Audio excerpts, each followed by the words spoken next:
වෙන කිසිම දෙයක් ඔළුවට ගන්න ඕනේ නැහැ.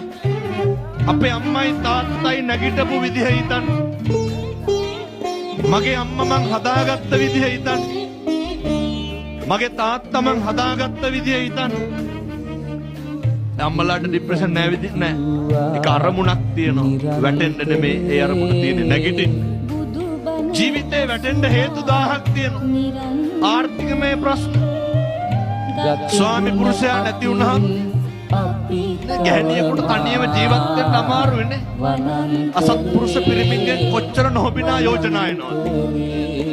මේවත් දරාගෙන දරුවොත් හදාගෙන කුලී වැඩ කරන රැකී ආරක්ෂා කරගෙන සමිතියට තියෙන පොඩි ණය තුරහක් ගෙවාගෙන ගමේ කඩෙන් බඩන ණයට බඩු අරගෙන පොතට බඩු අරගෙන අපේ ගම්වල එහෙම ඒ ටිකක් කොහොම හරි ගෙවාගෙන කෝඩි ප්‍රශ්න